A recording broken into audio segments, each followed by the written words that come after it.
Bonjour à toutes et tous, bienvenue dans Oser entreprendre. Je suis Victor Kint et chaque mois, je rencontre un ou une entrepreneuse pour qu'ils nous racontent leur histoire, leur vision de l'entrepreneuriat, leurs échecs et leurs victoires.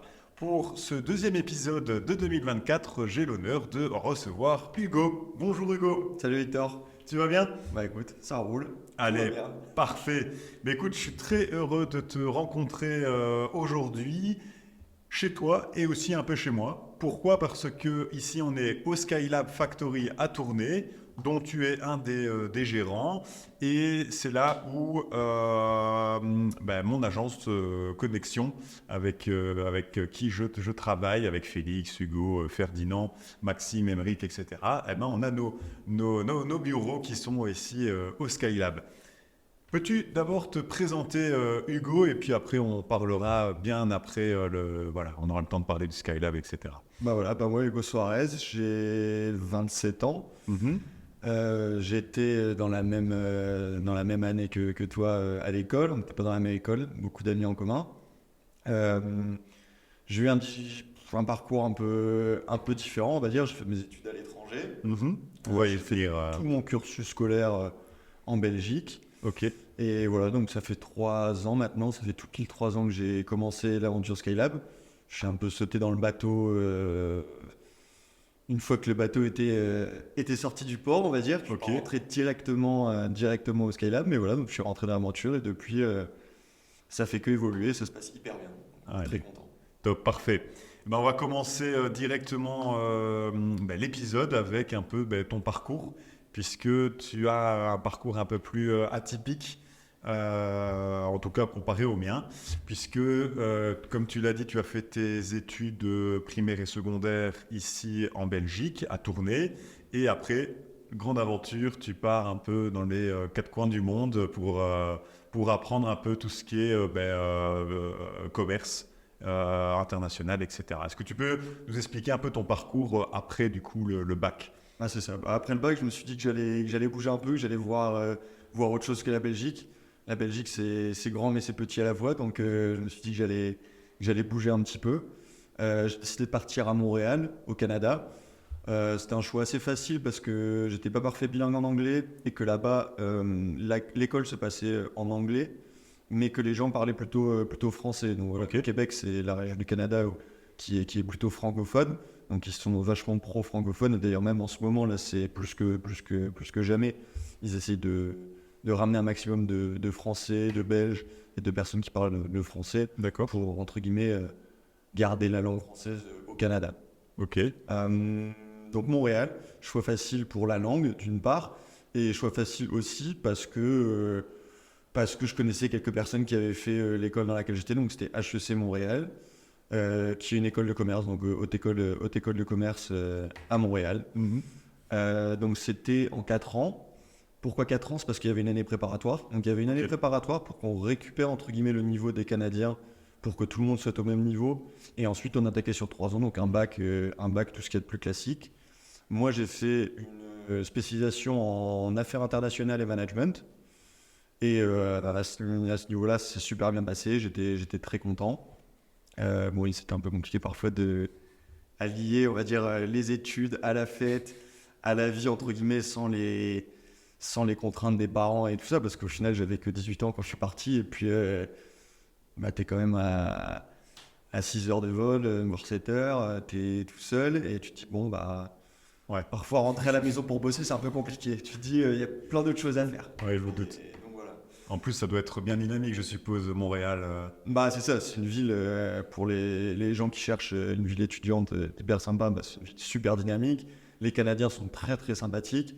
Il y a plein de choses à faire. Niveau culturel, c'est super riche.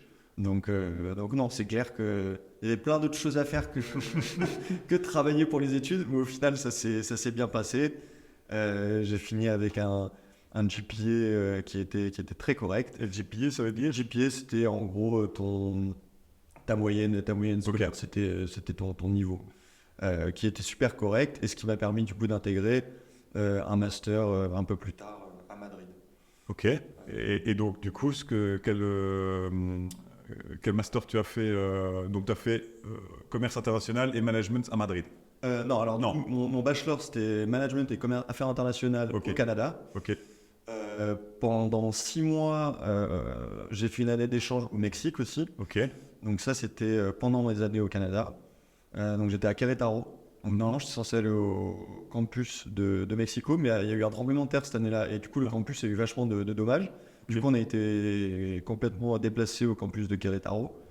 Et à ce moment-là, là, c'était pareil, une école de commerce qui s'appelle le Tech de Monterrey.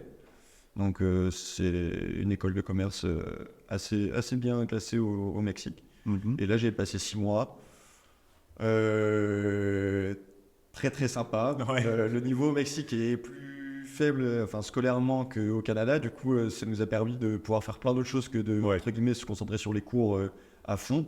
Donc on a voyagé un peu partout, on a rencontré plein de gens. Et c'était vraiment hyper sympa, quoi. Et après, du coup, je suis rentré au Canada. J'ai fait ma dernière année et je suis parti après en master à Madrid. À Madrid, ok. Le master, c'était à l'IE, donc l'Instituto de Empresa. Donc c'est pareil, une école de commerce à Madrid, assez connue en Espagne. D'accord. Ils ont été classés 3e meilleur master mondial en management. Ok. Et c'est un des premiers masters en Espagne. Donc, non, même le premier. Et là, c'était un an. Là, c'était un an. Donc, c'était un master spé, qui veut dire un master spécialisé. Et là, du coup, moi, j'avais pris l'aspect en finance. Donc voilà. J'avais fait affaires internationales et management au Canada. Ouais, c'est ça, Je trouvais ça très intéressant, bien qu'un peu large. Et au final, je me suis dit, tiens, j'aimais bien les chiffres. J'étais pas trop mauvais dans tout ce qui était finance. Je me suis dit, pourquoi pas faire un master un peu plus poussé là-dedans. Et pourquoi Madrid? Parce que là, il y a la réputation de, comme tu disais, c'était la troisième pour en tout cas cette spécialité. Ou est-ce que c'est pour la langue peut-être? Ou autre chose? Au niveau des langues, j'ai appris un peu l'espagnol, même si je suis pas parfait bilingue en espagnol. C'était en anglais alors C'était en anglais. Ok, Tous les cours se passaient en anglais. On avait quelques cours d'espagnol à côté, qui étaient obligatoires, hein, parce que ce qui est normal, on est dans une ville totalement espagnole. Ouais. Il faut essayer de parler les langues, ou au moins essayer de se débrouiller un petit peu. Et du coup, pourquoi Madrid? Parce que pourquoi pas. Au final, j'étais au Canada, j'ai adoré. Le master était très bien classé. Je connaissais quelques personnes qui y étaient. Ouais. J'avais des potes qui partaient là-bas aussi. Et au final, on s'est retrouvé un peu quelques personnes de mon école au Canada, là-bas à Madrid. En termes de proximité, je commençais à un petit peu souffrir de la distance avec mes amis de Belgique et ma famille. Je me disais que Madrid, c'était quand même vachement plus proche. Je pouvais rentrer beaucoup plus souvent. Ouais. Les gens pouvaient venir me voir aussi beaucoup plus facilement. Après, j'ai eu la chance d'avoir des super amis que tu connais d'ailleurs, qui sont venus me voir au Canada, et c'était super. Mais c'est vrai que Madrid, pour le coup, 2 heures d'avion, des compagnies aériennes low cost. Ouais. Donc ça, c'est top.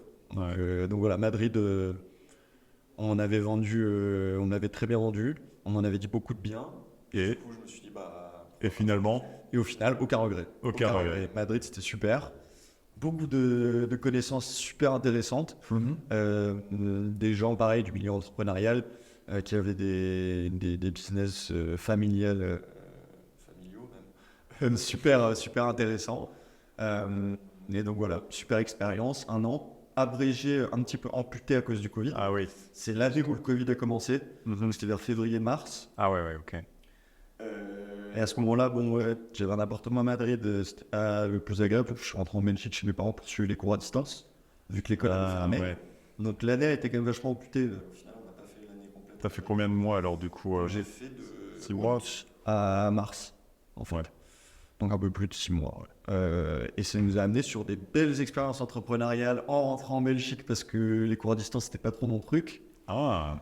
Et du coup, c'est là qu'a commencé un peu la vie d'entrepreneur. C'est vraiment en rentrant de Madrid, Ok. toujours en master, en suivant les cours à distance, mais en faisant 2-3 trucs à côté, parce que j'avais un peu la bougeotte et que le Covid, c'était pas pour moi.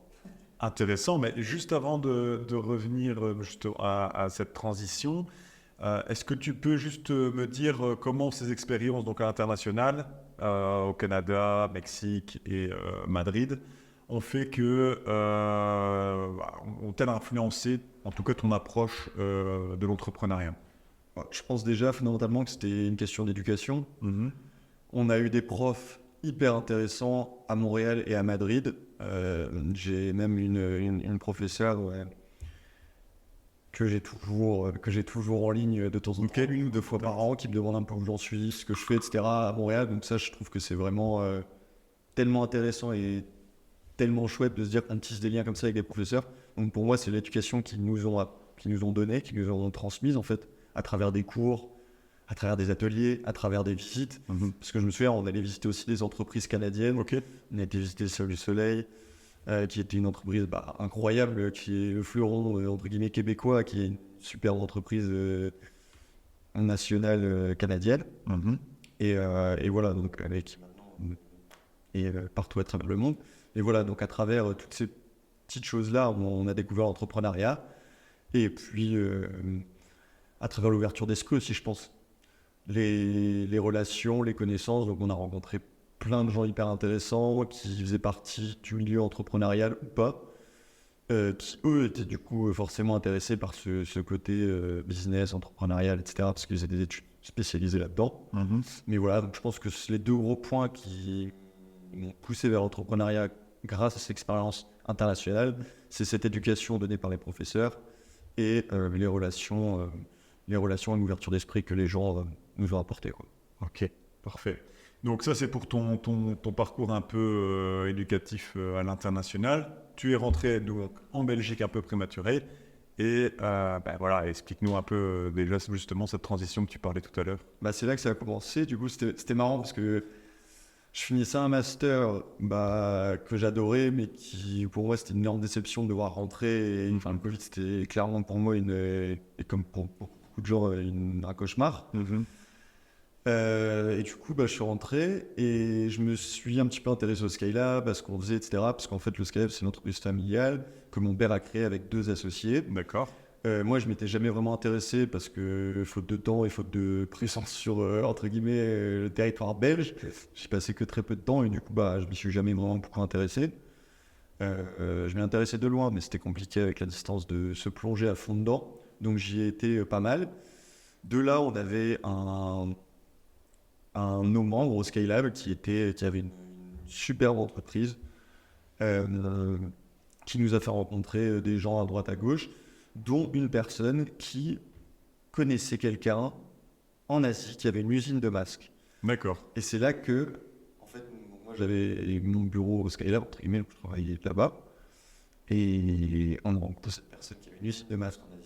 Et quand tu dis que tu travaillais là-bas, tu ne travaillais pas encore master. Ah oui, c'est ça. Je travaillais pour mon master là-bas. Voilà. Et je donnais des coups de main à droite à gauche. On avait des projets de nouveaux Skylab qui ouvraient, donc je donnais des coups de main à droite à gauche. Et tu rencontres du coup cette personne. Et on rencontre du coup cette personne-là au Moucron, au Skylab de Moucron, qui est notre premier Skylab, qui est ouvert en 2018. Ok. Je rencontre ce mec-là qui est assez sympa et qui nous fait rencontrer son contact à l'étranger, donc qui est en Asie, qui a une usine de masques qui peut, entre guillemets, nous fournir des quantités de masques pour, entre guillemets, pouvoir répondre à la demande tellement croissante et tellement compliquée de masques en Belgique. Et donc là, je commence à parler avec les associés de Skylab et j'ai dit, écoutez, je pense que il y a quelque chose à faire. Ouais. Et de là, donc, part cette aventure de masques qui a duré de mars à juillet, donc pas tellement longtemps, mais ça a duré vraiment pendant la pénurie. Ouais, tout à fait. Et donc, du coup, on a importé pas mal de masques, je pense quelques millions même. Ok. Ça s'est super bien passé. Et comment tu les distribues justement ces masques? En fait, la demande était tellement forte qu'en termes de distribution, c'était assez simple. J'allais voir des commerçants que je connaissais qui en parlaient au bouche à oreille. J'allais voir des entreprises qui travaillaient chez nous, qui en parlaient au bouche à oreille, donc on les distribuait comme ça. Ok. Et après, il y avait cette personne qui nous a mis sur le filon des masques, qui lui avait une société, en gros, dans la grosse distribution. Donc lui avait des contacts chez Carrefour, chez Auchan, chez Métro en France, dans des gros moyens de distribution. Et du coup, on a fait aussi, donc on a vendu aussi pas mal de masques à des grosses chaînes de la distribution. Et c'est pour ça qu'en termes de volume, on a pu, entre guillemets, distribuer autant de masques. C'est parce qu'on a eu ces gros moyens de distribution. Et justement, comment vous vous êtes occupé du stockage? Parce que, comme tu dis que ça... Alors c'était à flux tendu, c'est ça qui était dingue, c'est parce que étant donné qu'il y avait la pénurie qui Ouais. était complètement folle, nous, les masques arrivaient entre guillemets à l'aéroport de Liège, on allait les chercher, on les dédouanait et on les vendait sur le champ en fait, on n'avait même pas de stock, c'était impossible d'avoir du stock. Les gens se ruaient tellement, il y avait tellement c'était pas une ruée vers l'or, c'était une ruée vers les masques, Ouais. que au final on était en flux tendu, on n'a eu pratiquement aucun stock, sauf à la fin où les prix ont quand même vachement chuté et où l'offre a vachement augmenté par rapport à la demande. Du coup, on est resté avec quelques unités sur les bras. Mais sinon, non, pendant 4 à 5 mois, c'était une folie furieuse. C'était dingue. Et il n'y avait pas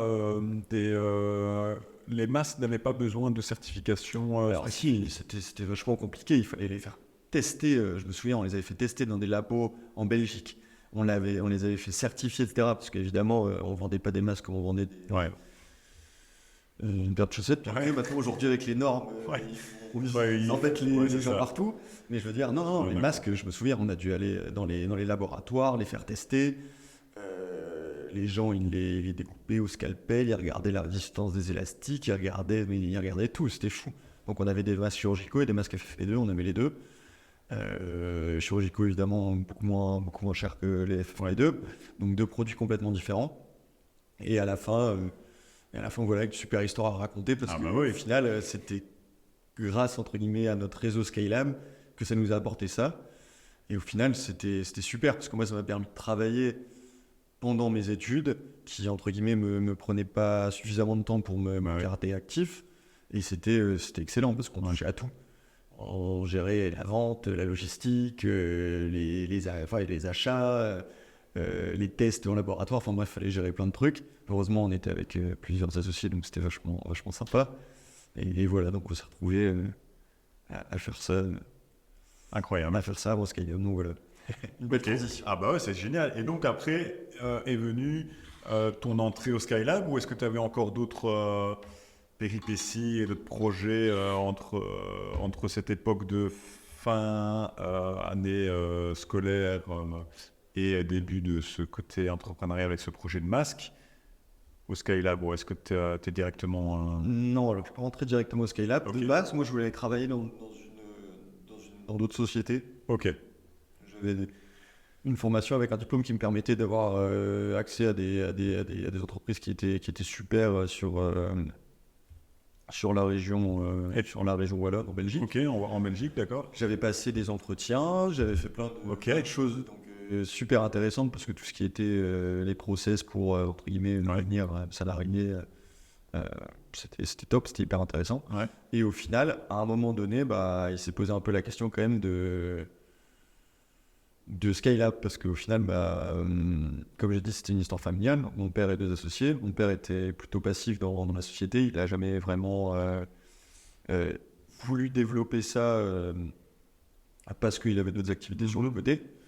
Et du coup, à un moment donné, il a vu que moi, je m'intéressais à d'autres sociétés, que j'allais faire des entretiens d'embauche, que j'avais eu une proposition d'embauche dans une société, etc., que j'étais prêt à signer. Et à un moment donné, il est venu au bureau et puis il m'a dit, écoute, Hugo, comment ça se passe? T'as fini tes études, j'avais 25 ans à l'époque, je venais d'avoir 25 ans, 24, pardon, je venais d'avoir 24 ans. Comment ça se passe? Est-ce que tu souhaites aller bosser pour quelqu'un? Auquel cas, je trouve ça super, je t'encourage grandement à le faire. Ou alors, est-ce que tu veux t'intéresser à Skylab, voir s'il y a moyen de le développer et, entre guillemets, reprendre le flambeau pendant qu'il est temps, parce que si jamais tu vas bosser ailleurs, peut-être que dans 2 ans, j'aurai vendu, peut-être que dans 2 ans, j'aurai embauché quelqu'un d'autre qui, entre guillemets, prendra la place que tu pourrais avoir dans Skylab et que du coup, bah, dans 2 ans, tu pourras, oui, dans 5 ans, tu pourras même te dire, j'ai envie de revenir dans Skylab si jamais, entre guillemets, la boîte est pleine, quoi. Donc, il m'a vachement poussé à travailler ailleurs. D'un autre côté, il m'a quand même fait me rendre compte qu'on avait une société avec des belles capacités d'évolution entre les mains et que ça serait chouette de bosser dedans. Mais là où je le remercie, c'est qu'il m'a toujours laissé le choix. Aujourd'hui, je dirais pas que j'ai des regrets, mais en y repensant, j'aurais bien aimé aller travailler ailleurs, avoir une expérience dans d'autres sociétés pour pouvoir, entre guillemets, comprendre, assimiler plein de choses. Aujourd'hui, bah, faut un peu tout faire sur le tas. Donc parfois, on prend des grands coups et c'est super, mais parfois c'est un peu compliqué. D'accord. Mais du coup, voilà, donc, j'ai réfléchi, je me suis laissé un peu de temps, je suis parti en vacances, j'ai profité, j'ai fait la fête, et puis en rentrant, j'ai dit bon, Let's go. j'avais pas signé le contrat dans la boîte qui m'avait fait une offre. C'était clairement une boîte qui m'intéressait à fond, où j'aurais pu faire plein de belles choses, et je les remercie pour l'opportunité qu'ils m'ont offerte à l'époque, parce que c'était vraiment vachement sympa. Mais au final, je me suis dit que j'allais bosser pour Skylab, que j'allais essayer de développer ça. Et du coup, directement, on a attaqué Skylab Tournai, là où on est assis aujourd'hui. Ouais, tout à fait. Donc voilà, donc c'était un super projet. On a trouvé un bâtiment incroyable en plein centre, pleine périphérie de Tournai. Un bâtiment qui avait plein de potentiel, qui à l'époque était exploité à son plein potentiel en tant que bourse livre, mais entre guillemets, qui était vachement compliqué à rentabiliser en termes de superficie et tout simplement de rentabilité. On s'est mis d'accord avec l'ancien propriétaire des murs et du bâtiment. On lui a racheté, non pas seulement ces murs, mais la société. Ok. Qui détenait les murs. D'accord. Et du coup, on a eu une petite année de travaux où là, c'est un peu le début de l'aventure Skylab pour moi et le début de l'aventure un peu familiale. Parce que je me suis Incroyable. associé avec le fils de l'associé de mon père. Mon père a D'accord. créé Skylab avec son associé. Ouais. Et le fils qui est Enzo Nolf, et du coup maintenant associé avec moi sur Skylab, et c'est avec lui qu'on a développé Tournai. Donc c'est la deuxième génération qui... C'est ça, et troisième. Troisième. Ce qui est drôle, c'est que mon grand-père était associé avec le grand-père d'Enzo. Incroyable. Sur une société de textile dans le nord de la France. D'accord. Donc assez fou. Donc voilà, une histoire familiale sur 3 générations. Et grand-père paternel? Non, le grand-père maternel. Okay. Donc voilà. Donc 3 générations qui durent, qui s'entendent super bien, donc ça c'est top. Moi, pas de chance, au début, on ne devait pas ouvrir Tournai, on devait ouvrir Bruxelles. Ok. Sauf que ça a pris beaucoup de temps. Moi, j'avais loué un appartement à Bruxelles, je me souviens à l'époque, j'habitais à Bruxelles. Juste, ouais. Et à un moment donné, Tournai, ça fait plus vite que Bruxelles. Les travaux de Tournai ont attaqué plus vite que Bruxelles. Du coup, je me suis rendu à devoir aller à Tournai beaucoup plus souvent que prévu. Mais j'étais content parce que j'habitais Bruxelles et la transition de la grande ville Montréal, Madrid, Bruxelles, je trouvais ça super chouette. Je pense que si j'avais fait Montréal, Madrid, Tournai, ça pourrait être aussi une claque un peu plus conséquente, on va dire. Mais du coup, c'est pas super. Mais non, du coup, Bruxelles, on a abandonné. On était toujours sur le coup du bâtiment, on n'était pas dans les travaux. Du coup, on a fait les travaux à Tournai 1 an. On a ouvert en janvier 2021. D'accord. Et depuis, ça ne cesse de développer. Incroyable. Mais écoute, chouette première, en tout cas, premier point. Et on voit en fait ton évolution de fin de ta scolarité jusqu'au début de l'entrepreneuriat et des choses entre guillemets sérieuses qui vont commencer. On parle beaucoup du Skylab. Moi, bien évidemment, je connais puisque je suis ici, mais je pense qu'il y a pas mal de personnes qui pourraient ne pas connaître ce que c'est le Skylab Factory. Est-ce que tu sais nous expliquer un peu vraiment le concept du Skylab Factory? Est-ce que, avant de t'expliquer le concept, est-ce que tu veux que je t'explique l'histoire? Tout ça. Encore mieux. Parce que ça, c'est quand même une histoire vachement marrante, parce qu'au début, on ne voulait pas du tout être dans le coworking. Enfin, c'est pas qu'on ne voulait pas, c'est que c'était pas le but premier. D'accord. En fait, let's go. À l'époque d'Autosport Oli, donc qui était la société de mon père, d'accord, il avait un bâtiment qui abritait une autre société, où Guillaume Andrieux est notre associé. Et en fait, au moment de la vente d'Autosport Willy, l'associé Guillaume Andrieux avait ses bureaux là-bas. Sauf que c'était pas cette boîte-là. Et du coup, il a dit, mince, il faut qu'on trouve des bureaux pour notre boîte, quoi. Et au final, on a cherché plein de bâtiments dans la région. Le bâtiment de Moucron s'est présenté à nous, une superbe opportunité. On a dit, on va acheter ça, sauf que c'était un bâtiment qui fait 1600 mètres carrés. Et on s'est dit, on était ils étaient 3 dans la société, 1600 mètres carrés pour 3, ils vont pas se marcher dessus. C'est le moins qu'on puisse dire. Et donc, Guillaume a discuté avec mon papa et lui a dit, écoute, moi, ce qu'on fait, c'est qu'on achète le bâtiment et on va le louer à d'autres sociétés et on va voir un peu à quoi ça ressemble. Ouais.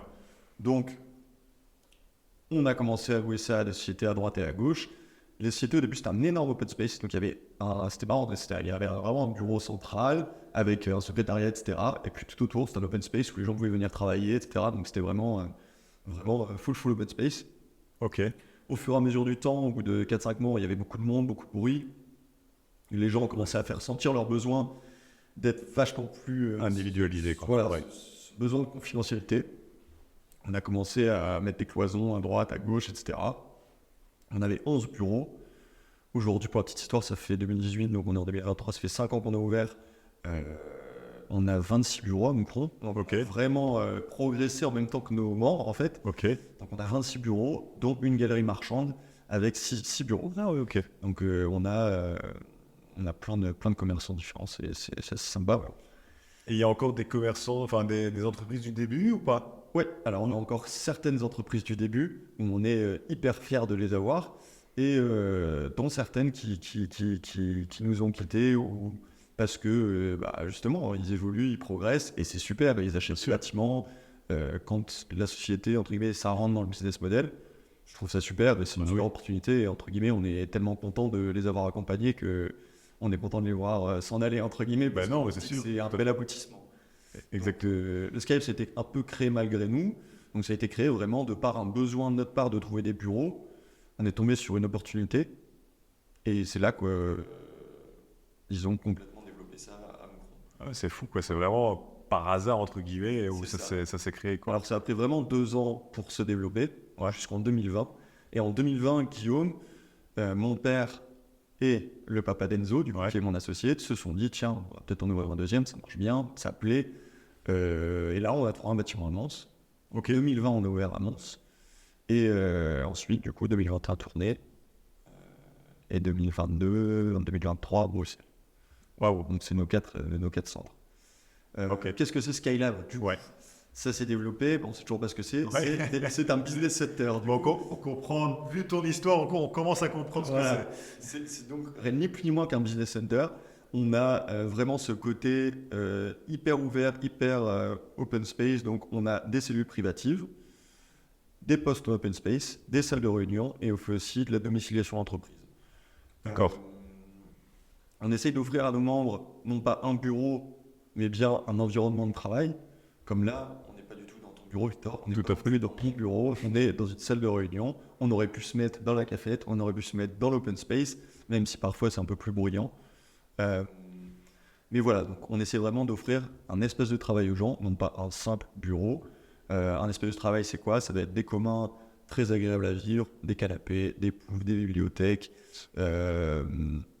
pour certains Skylab, des salles de jeu avec des kickers, etc. Des cafétérias avec tout ce qu'on peut souhaiter dans un bureau, c'est-à-dire du café à volonté, de l'eau pétillante, de la bière, du vin, pour les after-work et les fins de semaine, conjugués ou non. Donc voilà, c'est vraiment ce qu'on souhaite offrir à nos membres. C'est vraiment cet environnement de travail qui les fait se développer personnellement et professionnellement. Donc c'est vraiment un écosystème. C'est ça. Et alors, vous essayez aussi de connecter un peu les différents Skylab en faisant bien évidemment des activités, mais aussi un membre du Skylab peut aller dans les communs d'un autre Skylab ou même réserver des salles, etc. C'est ça. On se veut être un petit peu le basic fit du coworking, c'est-à-dire qu'aujourd'hui, bon, on s'étale sur toute la Belgique, bien qu'on ait une belle progression en 5 ans, 4 centres, c'est quand même c'est beau, hein, on en est très fiers. Et du coup, on va dire qu'à partir du moment où on est membre à tourner, on peut se rendre dans tous les autres centres pour des réunions, profiter des salles de réunion et des communs. Donc on ne peut pas fournir à tous nos membres des bureaux privatifs dans tous les centres parce que sinon on ne s'en sortira pas. C'est sûr. Mais par contre, on leur donne un accès aux communs. Donc je prends l'exemple pur et simple de connexion. Une connexion à son bureau privatif à tourner. Hugo Delcroix, qui est un des fondateurs de Connexion, habite Bruxelles. Et ben voilà, moi quand je vais à Bruxelles, je vois Hugo Delcroix dans les communs à chaque fois ou dans les salles de réunion. Il est là, il peut bosser de Bruxelles, c'est vachement simple, et il vient à tourner 2 à 3 fois par semaine pour pouvoir voir ses associés. Et maintenant avec Teams, etc., ça se fait super bien de faire des meetings online et on pourrait très bien travailler remote de Skylab en Skylab. Et donc, mais non, j'avais une question, mais ça je vais le garder pour après. Mais au moins, voilà, au moins on comprend maintenant ce que c'est le Skylab Factory. Euh, Peut-être un petit mot si tu sais sur le nom. Skylab, ça veut dire quoi? Alors Skylab, c'est une station spatiale Ok, de base. ok, Guillaume a entendu ce nom, il a dit putain, ça a de la gueule. ok. Et Factory, parce qu'on essaye de garder ce côté vachement industriel dans nos centres. Euh, C'est un peu la direction artistique. c'est ça, c'est un peu notre marque de fabrique. Ouais. Donc chaque Skylab où on va rentrer, à Moucron, il y a toujours ce côté industriel qui ressort à tourner, certainement, dans cette ancienne bourse aux livres où le bâtiment Tout à fait, est hein. vraiment vachement industriel. Ça a été rénové avec beaucoup de couleurs, pour amener beaucoup de chaleur, beaucoup de bois, des plantes, etc. Parce qu'on essaie vraiment d'offrir ce côté chaleureux à nos membres. Mais on garde toujours ce petit côté industriel. À Mons, par exemple, c'est une ancienne concession automobile. Donc on garde toujours cette espèce de côté, cette espèce vraiment de côté indus qui est notre marque de fabrique. Et dans chaque Skylab où on va, tous nos membres le disent, il y a vraiment la marque de fabrique Skylab qui revient avec ces trois couleurs. Ouais. Donc on a le jaune, le vert et le bleu. Les Il y a une teintes, signification peut-être? aucune. Non. Les teintes sont différentes à chaque fois, mais c'est vraiment ces trois couleurs-là qu'on veut garder dans tous les centres en se disant voilà, c'est notre marque de fabrique. C'est des couleurs qui sont chaudes, qui sont chaleureuses et qui nous permettent de travailler dans un environnement entre guillemets très, très simple et on va dire des chaleureux. Mhm. Et le côté industriel, est-ce qu'il y a ça, à propos de l'histoire, par exemple de la Wallonie, où on sait que c'était une région beaucoup fort industrialisée, où je vais beaucoup trop loin et c'est c'est complètement autre chose. Non, nous alors on cherche des bâtiments qui ont de l'âme. Nous on va dire on aime exploiter des bâtiments où on se dit ah, j'aurais pas fait ça. Mais c'est vrai qu'il y a cet effet waouh du coup qui surprend les gens Ok. et où les gens rentrent et se disent ah c'est vraiment chouette, il fallait y penser, mais en fait une fois que c'est là, on voit pas autre chose. On se dirait pas. Les gens qui rentrent disent de toute façon on pouvait que faire ça dans ce bâtiment. Ouais. Bah oui et non. Ouais, c'est Oui et ça, non. oui. Mais, Un peu de créativité. voilà, ça, il faut de la créativité, un petit peu de technique, même beaucoup de technique. Grâce à Enzo, on a pu faire des exploits au niveau de ce bâtiment. Et donc, du coup, le côté industriel, c'est vraiment pour le côté caché et le côté fait waouh, où les gens vont se dire on s'y attend pas. Et maintenant, est-ce que tu peux nous dire quels sont les principaux défis du Skylab auxquels vous êtes confrontés et comment vous les avez surmontés? Alors, les défis, je pense que déjà, c'est un défi au quotidien parce qu'il y a beaucoup de coworking, entre guillemets, qui vont bien et moins bien. On a vu WeWork qui a fait faillite aux États-Unis le mois dernier. Ouais. Donc, pour entre guillemets, l'image du coworking, c'était quand même hyper péjoratif parce que c'est quand même un acteur mondial. Si pas l'acteur mondial, c'est ceux qui avaient le first mover advantage, ceux qui sont vraiment arrivés sur le marché en premier, qui ont fait exploser le coworking, c'était eux. C'est un peu l'équivalent de Lehman Brothers en 2008. C'est ça. Donc c'était vraiment un gros choc pour l'industrie entre guillemets du coworking. Après, au niveau des chiffres, on voit qu'il y a une croissance dans le coworking et dans les besoins du coworking qui est là. Donc les défis en termes de développement sont là. On va dire que c'est toujours compliqué de trouver un bâtiment qui s'y prête, de pouvoir l'aménager comme il faut, de pouvoir trouver les moyens financiers derrière pour l'aménager et pour transformer ce bâtiment en espace de travail. Donc ça, je dirais que c'est un de nos défis principaux. C'est le défi de l'achievement vraiment pur et simple, dans le sens où transformer un bâtiment qui est brut en coworking, c'est vraiment compliqué parce qu'il faut un bâtiment qui s'y prête. Ouais, tout à fait. Partout. C'est sûr. En termes de structure, c'est-à-dire les anciens bâtiments, il y a beaucoup de murs porteurs, il y a beaucoup de... c'est très compliqué. Donc il faut chercher des bâtiments avec des structures, entre guillemets, assez simples. Ouais. Ensuite, d'autres challenges qu'on a, c'est les challenges financiers, évidemment, parce que c'est pas gratuit d'aménager des bâtiments de la sorte. Oui. Aujourd'hui, on est financé à 100% de manière... allez, on a des banques qui sont derrière nous, mais je veux dire qu'on n'a pas le fait de lever de fonds à proprement parler. Donc on essaie de se débrouiller un petit peu avec les moyens du bord, comme on dit. Donc voilà, là, c'est vraiment des questions qui se posent en ce moment. Après, un gros challenge aujourd'hui, c'est de se demander est-ce qu'on s'ouvre justement à des investisseurs externes? Est-ce qu'on se dilue au niveau départ pour faire rentrer de l'argent des investisseurs et pouvoir se développer plus vite? Parce que c'est un peu le nerf de la guerre. Ouais. Il y a deux solutions. Soit on fait ça en interne, on se développe plus lentement, du coup on a plus de chances de se faire manger par un autre gros groupe qui arrive sur le marché belge et du coup qui prend plus de place que nous et qui entre guillemets nous écrase. Et après, mais par contre on garde le contrôle à 100%. Ou alors, un autre challenge, c'est est-ce qu'on s'ouvre à des investisseurs externes?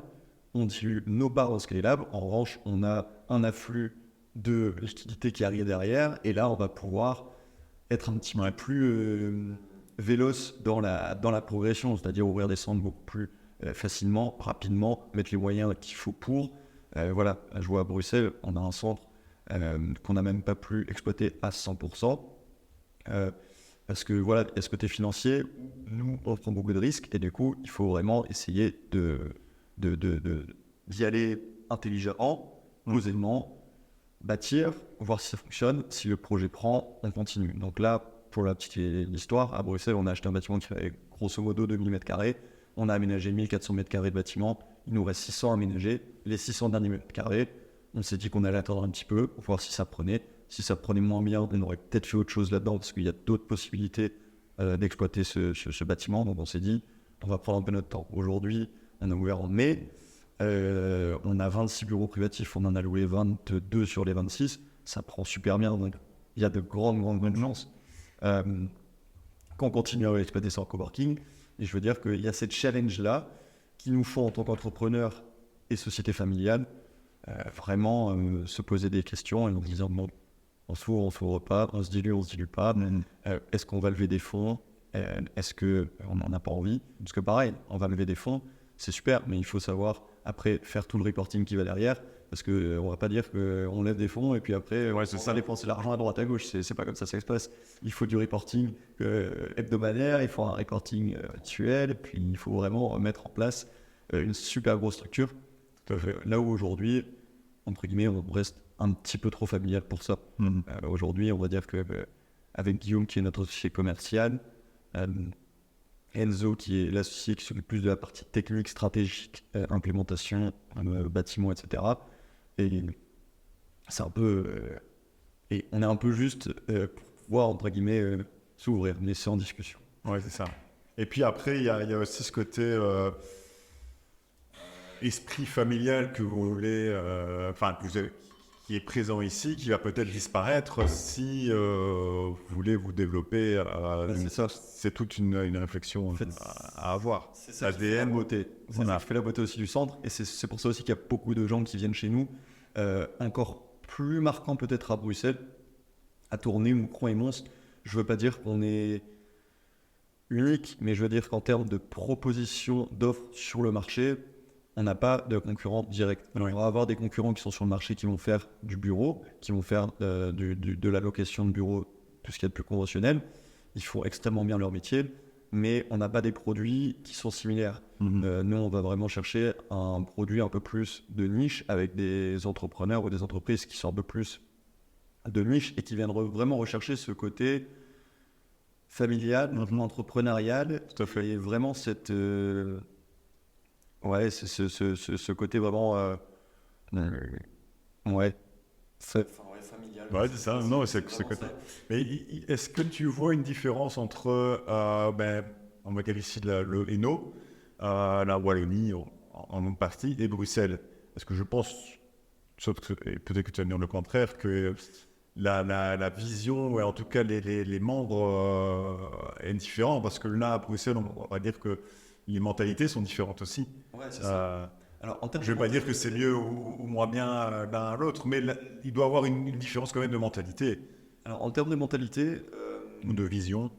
C'est ça. Alors, la vision et la mentalité des gens, pour moi, est la même, parce qu'à partir du moment où on a une fibre entrepreneuriale, qu'on a une entreprise, entre guillemets, où on vient dans des coworking, c'est que l'intention, elle est là. L'intention, le mouvement se dire, je ne vais pas prendre un bureau conventionnel, je ne vais pas aller louer un bureau et m'occuper de toutes ces charges et vraiment me délester de toutes ces charges et venir dans un coworking pour, d'une part, voilà, me délester des charges et d'autre part, être dans cette ambiance de de groupes, de grandes familles. Mhm.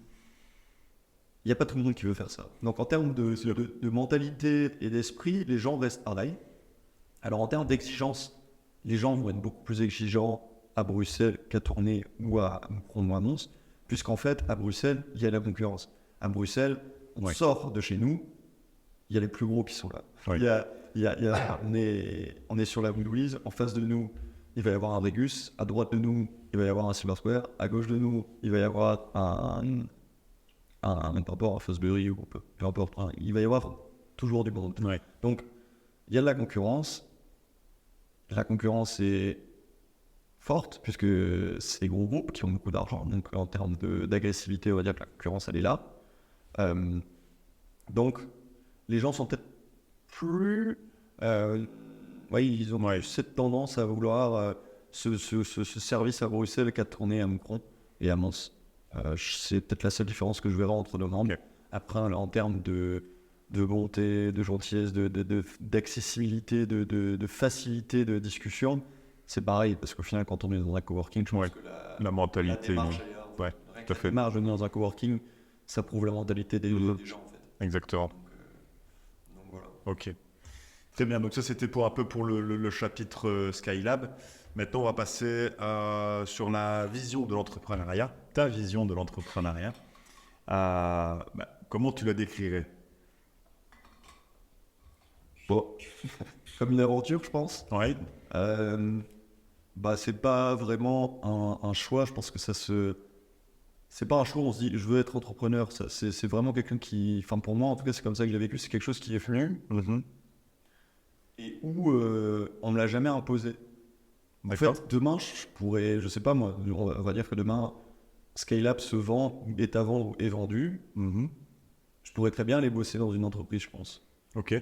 Parce que pour moi, il n'y a pas de bons et de mauvais côtés de chaque côté. C'est pas, je suis salarié, il y a des bons et des mauvais côtés, je suis entrepreneur, il y a des bons et des mauvais côtés. Il y a du bon, il y a du mauvais. Ouais, tout à fait. Parce que tout est une question d'opportunité dans la vie. Et là, si c'est présenté à moi, je l'ai saisi. Mais je pense pas que je verrais ça comme quelque chose de forcé. C'est vraiment une aventure où c'est arrivé, ça s'est présenté, je l'ai saisi, j'ai aucun regret. Et voilà, je vois ça comme une histoire où tous les jours, il y a des nouveautés, il y a des choses qui se passent où on ne serait jamais vu faire ça. On fait un master et après, parfois, on se retrouve en dessous du bar à devoir réparer un évier. On se retrouve sur une terrasse en train de balayer. Je regrette en rien, c'est l'éclate. Mais parfois, on s'en rend pas compte. Mais c'est vraiment quelque chose où on est en haut et en bas de l'échelle et on la monte et on la descend à longueur de journée. Tout à fait. Et vraiment à longueur de journée, à longueur de soirée, et c'est pas vraiment un moment où on se dit je suis entrepreneur un jour et demain je le suis plus. C'est vraiment une philosophie. Entrepreneur, c'est une philosophie, et voilà, s'il y avait un dimanche, il faut se lever pour aller faire quelque chose dans un centre parce que il y a une fuite qui est arrivée ou qu'il y a quelque chose qui se passe mal ou qu'il y a une porte qui s'ouvre plus ou peu importe, il faut être là, il faut être et c'est un peu comme je sais pas, je ressens ça comme ma maison. Enfin, moi je rentre au Skylab, enfin je suis chez moi en fait et je pourrais dormir là, ce serait pareil. C'est vraiment ce côté on fait même plus la différence entre le travail et la vie. C'est ton travail fait partie de ta vie en fait. Quand on est salarié, c'est peut-être différent. Bien qu'il y a des salariés qui se projettent à fond dans leur boulot, et c'est tellement respectable de se dire que ces gens accordent leur vie pour une société qui n'est pas, entre guillemets, la leur, mais qui, au fond d'eux, ils ont l'impression que ça leur appartient, peut-être qu'ils adorent leur boulot. Mais nous, pour le coup, c'est une société qui nous appartient, donc on en a les contraintes, qui sont les contraintes de temps, de finances, peu importe, de plein de choses, mais au final, ça reste, c'est une vie, quoi. Et c'est comme un bébé que tu vois grandir. Moi, je l'ai pas vu grandir quand il est né. Je l'ai vu grandir au tout départ quand même. Et au final, c'est ça. C'est vraiment une expérience de vie qui s'arrêtera ou pas. Mais je pense que voilà, tout est une question d'opportunité. Et par contre, il faut le saisir parce que ça se présente pas tous les matins. Je te rejoins complètement et je dirais que tu as tout à fait raison. L'entrepreneuriat, c'est une ADN, c'est une philosophie de vie. Et je pense que tout le monde peut entreprendre, parce que entreprendre, c'est entreprendre aussi par des projets plutôt personnels. Tu peux être salarié, mais avoir un projet, que ce soit pour de bénévole, ou alors tu veux créer quelque chose, tu veux faire... Moi, je pense que tout peut aussi s'entreprendre. Entrepreneur, on voit un peu le stéréotype qu'on a maintenant, qui est aussi lié aux réseaux sociaux, etc. Mais un entrepreneur, par exemple, ici, on fait les similitudes entre le sport et l'entrepreneuriat, mais entreprendre aussi dans le sport, ça existe. Par exemple, moi, je vois mon projet Ironman, où je me suis fixé l'objectif de faire un Ironman en octobre prochain à Barcelone. Je le vois comme un projet entrepreneurial. C'est une vraie entreprise. Tout à fait. Bien sûr. Un Ironman, c'est une véritable entreprise que tu dois construire. C'est un agenda que tu dois faire, c'est des entraînements que tu dois suivre, c'est une diététique que tu dois suivre, c'est un investissement financier parce que mine de rien, aller à Barcelone, prendre l'avion, prendre le vélo, en fait, c'est une vraie entreprise. Mm-hmm. Alors c'est une entreprise personnelle qui, entre guillemets, lucrativement, ne fera rien dans un premier temps. Mm-hmm. Tout à fait. Parce que les professionnels d'Ironman peuvent venir avec ça, mais dans un premier temps, du côté amateur, financièrement, tu n'apporteras rien. Mais je pense que intellectuellement, professionnellement parlant, et même en termes de management, ça va être hyper intéressant. Mm-hmm. Tout à fait. Mais c'est ça un peu, et c'est aussi cet ADN de l'entrepreneuriat. Et petite parenthèse quand même, parce que ce projet à Entrepreneuriat, il faut que je te le dise, parce que tu es quand même une des premières personnes qui m'a donné cette envie de me dépasser pour faire l'Ironman, parce que il y a combien de temps? 2 ans? C'était il y a 1 an et demi. 1 an et demi.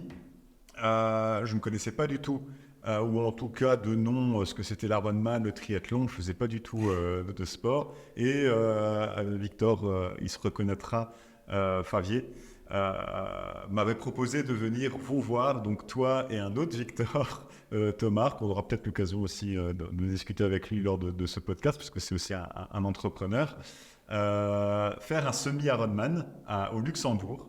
Et donc, je suis parti avec Victor Favier et Simon pour vous voir. Et là, j'ai été quand même épaté déjà de votre performance. Parce que vous êtes parti pendant 6 heures, natation, vélo et course à pied. Et puis l'atmosphère, tout le lien. Et je me suis dit, et puis surtout à l'arrivée, les émotions, j'avais même des frissons, rien qu'à repenser, c'était incroyable. Et donc, je me suis dit, j'ai envie de faire ça un jour. Et du coup, c'est grâce à toi, Victor, Thomas, que je me suis lancé dans ce projet. Et puis après, il y a eu l'arrivée aussi de connexion. Et voilà, et le projet Entrepreneuriat est arrivé. Mais bon, ça c'était de petit aparté quand même, mais je voulais quand même te signaler. Donc ça c'était un peu pour la vision de l'entrepreneuriat qui est, pour moi, et je pense que tu le rejoins aussi, c'est que l'entrepreneuriat c'est donc une ADN, une philosophie, et on peut entreprendre dans plein d'autres projets. Moi je parle du sport, on peut aussi entreprendre par plein de choses. J'ai par exemple une copine en commun qui fait de la pâtisserie, elle entreprend, même si c'est pas son métier, c'est pas avec ça qu'elle vit, mais c'est son projet et elle entreprend quand même. Donc voilà. Maintenant, est-ce que tu peux me dire quelles sont, selon toi, les qualités pour devenir entrepreneur à succès? À succès, il ne fallait pas me demander. Non, des qualités. Je pense que la résilience, c'est peut-être la première des qualités à avoir. Ouais. Ce côté résilient, vraiment rebondir face à l'échec ou à la réussite, parce qu'évidemment, quand on fait face à la réussite, parfois on se conforte dans le choix, dans nos réussites, et on se dit, on est bien là, puis on ne pense pas vraiment à rebondir. Donc il y a ce côté résilience face à la réussite qui est important, puis il y a ce côté résilience face à l'échec aussi, où on subit tous, tout le temps, des échecs, et il faut, entre guillemets, parfois savoir les mettre de côté, les oublier, passer à autre chose, ou réessayer différemment. Voilà, donc je parle de ce côté purement personnel. Ok. Le coup. Donc la résilience. Je dirais aussi l'envie. Pour être un entrepreneur à succès, il faut quand même avoir envie. Je parlais tout à l'heure d'opportunités. Je suis persuadé que tout le monde, au moins une seule fois dans sa vie, aura l'opportunité de devenir entrepreneur. En revanche, il y a plein de gens que ça ne va pas intéresser pour une multitude de raisons. Tout tout à fait. Je pense qu'il y a ce côté vraiment où il faut saisir l'opportunité, il faut être audacieux et il ne faut pas avoir peur de, entre guillemets, saisir cette opportunité, d'y aller et de ne pas regarder en arrière en se disant putain, j'aurais pu aller travailler là, j'aurais pu faire ça, et puis j'aurais pu peut-être faire ça différemment. Ouais. Non, tu l'as fait comme ça, c'est venu comme ça. Faut pas réfléchir parfois à midi à 14h, faut juste y aller et puis au final, entre guillemets, il vaut mieux faire 3 pas en avant et en arrière que de refaire 2 en arrière et en avant, en se disant Ouais. ah, peut-être y aller. Ouais, tout à fait. Parce que c'est ce côté-là. Donc la résilience, l'audace et ouais, cette capacité de saisir la chance. Ok. Donc ça, c'était les petites qualités pour devenir entrepreneur à succès. Passons maintenant dans la thématique de l'écosystème de l'entrepreneuriat en Belgique. Bah, toi qui as un peu plusieurs visions, puisque tu as eu la chance de voyager à Montréal, passant par le Mexique et Madrid en Espagne. Comment tu perçois l'écosystème entrepreneurial en Belgique, dans un premier temps, et voir un peu les similitudes ou alors une comparaison entre les différentes différents écosystèmes que tu as pu voir dans ta jeune carrière. Alors pour moi, l'écosystème entrepreneurial en Belgique est quand même vachement développé et assez bien perçu par le gouvernement belge. Pour moi, je trouve que le gouvernement belge fait quand même beaucoup d'efforts et il y a beaucoup de primes à aller chercher, etc. On peut aussi être financé par la région, etc. Quand on veut monter des cités. Enfin, je trouve qu'ils mettent en place certains outils pour les entrepreneurs, pour leur donner accès à l'entrepreneuriat. Bah, regarde, je prends encore une fois vous comme exemple. Tout à fait. Un exemple d'une superbe start-up wallonne. Vous avez pu profiter de l'aide de la région wallonne pour avoir accès à des bureaux qui étaient superbes dans le zone Gahors. Donc je conseille à tous les entrepreneurs qui nous écoutent je ne devrais pas faire ça, c'est chez le concurrent, d'aller solliciter. C'est pas vraiment pour la petite histoire, parce que tu en parles. Donc Connexion a été lancé dans un incubateur entreprendre.wapi avec des bureaux et donc il y a eu cette aide de la région et puis moi je le vois comme et il le voit aussi comme un tremplin, une étape, c'est l'étape du début et puis voilà, ici c'était la deuxième étape après quand même 6 mois, donc on a quand même bien évolué en 6 mois de temps. On avait directement eu la chance de pouvoir louer des bureaux et passer à une étape supérieure. C'est ça. Donc voilà, pour moi, l'écosystème belge, je le vois comme quand même assez favorable, comme on a pu constater avec Connexion. En termes d'écosystème propre à Skylab, je trouve qu'il y a un superbe écosystème qui se forme dans l'ensemble de nos centres. Alors aujourd'hui, si j'ai une chose à redire, c'est l'écosystème entre les différents centres qui est moins évolué parce qu'on n'a pas spécialement pris le temps de le développer.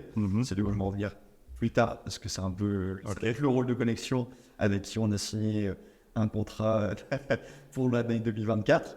Donc voilà, l'écosystème intra-centre, c'est-à-dire à tourner, l'écosystème pour moi est hyper favorable. On a des entreprises qui sont super complémentaires, on a des entreprises qui opèrent dans le même milieu mais qui restent complètement complémentaires et je parle surtout des agences d'intérim. Aujourd'hui à tourner, on a 4 agences d'intérim différentes et pourtant les 4 restent complémentaires. C'est ça qui est fou, c'est qu'au final les 4 se renvoient la balle, se renvoient des candidats et chacun y voit son opportunité et son moyen de faire du business. Et ça, je trouve ça super parce qu'au Skylab, on a 34 bureaux, on en a 4 qui sont des agences d'intérim et les 4 agences d'intérim sont la café ensemble qui vont manger ensemble, vont boire un verre et il n'y a pas de problème, il n'y a pas de cannibalisme, il n'y a vraiment que de la bonne entente et ce côté écosystème, que ce soit du même domaine ou dans des domaines différents, je trouve ça vraiment super. Idem à Mons, idem à Montpellier, idem à Bruxelles. Les entreprises travaillent ensemble, se renvoient la balle, sans pour autant être mariés. C'est ce que je dis à chaque fois. Moi, quand je fais une visite, je déteste dire c'est super, on a un super écosystème, tout le monde travaille ensemble et tout le monde est marié. Non, c'est pas vrai du tout. Personne n'est marié avec personne. Si on veut aller solliciter d'autres entreprises qui sont au Skylab, il faut le faire. De toute façon, je suis promis à dire à chaque fois qu'on fait des offres pas aux caisses, on fait 3 devis parce que à un moment donné, c'est comme ça que ça doit Tout à être. fait.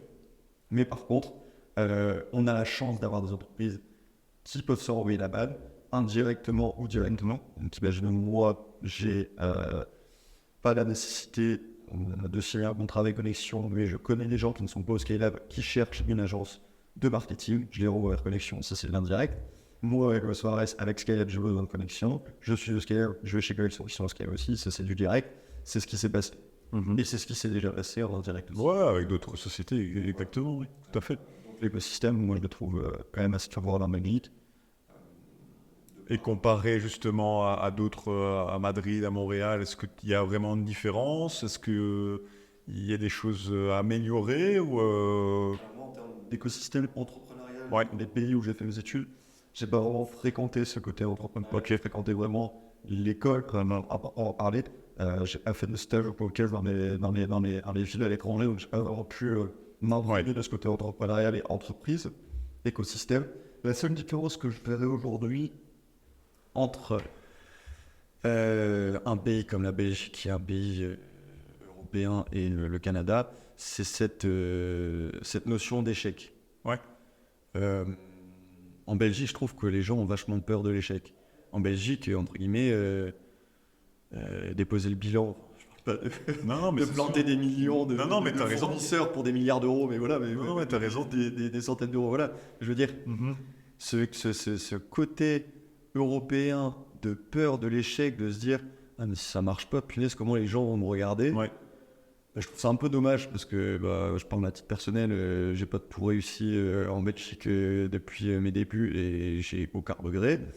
En revanche, au Canada, je trouve qu'il y a cette mentalité américaine qui se dit on essaye, si ça marche tant mieux, ça marche pas tant pis on fera autre chose. Et c'est un peu ce côté fuck it, let's do it que j'adore, quoi. C'est vraiment vraiment ce côté où on se dit on est entrepreneur, on y va, on essaye, ça passe ou ça casse. Et les gens aux États-Unis diront il a essayé, il a eu entre guillemets l'audace et le culot de le faire et c'est tout bon pour lui. Alors qu'en Belgique, c'est plus ça. T'as vu le mec là, il s'est planté. Hein. Ouais. Et ça, c'est un peu ce côté. Je l'avais dit. Ouais, je l'avais dit, c'est ça. C'est un peu ce côté en Belgique où je suis là. Et du coup, je trouve que c'est vachement dommage parce que ça. Pour des personnes qui sont, entre guillemets, plus timides, ou qui ont moins confiance en eux, et qui feraient des super entrepreneurs, et je n'en ai aucun doute, ça les fait se remettre en question et se dire, punaise, même si je me plante, ça va être compliqué, la vision des gens qui vont avoir sur moi, puis... ouais, mais s'il y avait un conseil, ce serait vraiment de pas vraiment s'occuper des gens qui vont dire ça, parce que la plupart des gens qui vont dire ça, c'est des gens qui font rien et qui, entre guillemets, vont avoir le temps de critiquer. de critiquer. Ça, pour moi, je trouve ça un peu... je trouve ça un peu dommage. Ouais, Voilà. Au niveau de l'écosystème, j'en sais rien. Au niveau de la mentalité, en tout cas, je dirais qu'il y a cette mentalité-là vraiment américaine au Canada qui est de... Allez, on essaye, et puis on voit si ça marche.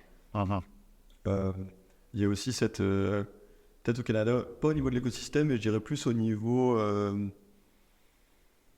de l'implication dans l'entreprise. Ok. Au Canada et aux États-Unis, j'ai vraiment senti que les entreprises fidélisaient leurs employés. En Belgique, un peu moins. Plein de ficelles différentes. Alors qu'en Belgique, moi, après je suis biaisé parce que ma copine travaille dans une agence d'intérim, mais j'ai l'impression vraiment que les gens veulent tout pour rien et que si jamais ils peuvent changer de société et tous les ans et demi, c'est pas très grave, quoi. C'est vraiment, j'ai l'impression que les gens vont chercher à droite et à gauche et qu'ils se sentent jamais bien dans une structure à en parler. Alors je parle de notre génération surtout, la génération de mes parents, c'était des gens, on va dire, qui sont nés dans les années 60, c'était quand même des gens qui étaient vachement carriéristes, qui faisaient leur société, qui faisaient leurs armes dans des boîtes pendant 20 ans, 30 ans, etc. Mais je parle quand même vachement de notre génération, où je trouve qu'on veut partout. Et si jamais, entre guillemets, on n'a pas ce qu'on veut, on va chercher ailleurs et c'est pas grave. Ouais. Et au Canada, moi j'ai encore des amis qui habitent, et j'ai encore des amis qui habitent au Mexique, etc. Je trouve qu'ils ont plus cette notion d'attache à l'entreprise et à la... Ouais, c'est ça, au caractère familial de l'entreprise. Et est-ce que tu penses que c'est lié à, comment dire, à la vision que l'entreprise souhaite mettre en place, ou est-ce que c'est lié directement à l'individu, à la génération actuelle ne sait plus se tenir en fait. Enfin, se tenir, je veux dire, en place et qui ne se voit pas 40 ans dans la entreprise.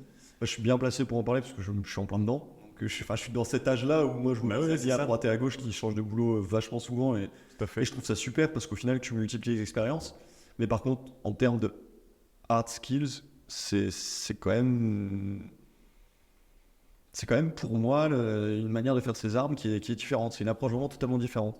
Je pense que c'est une question d'éducation. C'est vraiment cette éducation européenne qui pour moi veut ça. Peut-être qu'aux États-Unis ou au Canada, c'est peut-être moins poussé. À travers nos études, c'est vrai qu'on a vachement eu de thèmes sur les entreprises familiales, sur le développement des entreprises familiales, sur ce côté plus attaché aux sociétés. C'est peut-être ça. Et comment justement... Après, je ne fais pas généralité, je ne veux pas Non, mais c'est vexer quiconque, je ne fais aucune généralité, je ne dis pas que notre génération, on est là à changer tout le temps de boulot, j'ai juste que c'est ce que je remarque dans mon entourage. Tu as tout à fait raison, hein. D'ailleurs, il y a eu un documentaire sur la RTBF de Mathieu Laurent, qui est le présentateur de la RTBF, qui a fait une production, avec une boîte de production belge, dont j'ai pu voir avec la CCI WAPI la projection. Et le titre, c'était 2030, la fin du CDI pour l'interrogation. Et ils expliquaient justement la vision de la génération de nos parents, de nos grands-parents, qui ont fait leur carrière dans la même entreprise, et notre génération, et surtout la génération qui arrive, qui, comme tu dis, change de boulot assez régulièrement et n'a plus du tout cette vision de l'entreprise. Toi, comment tu vois justement cette question, la fin du CDI en 2030? Comment toi tu vois le monde de l'entreprise en 2030?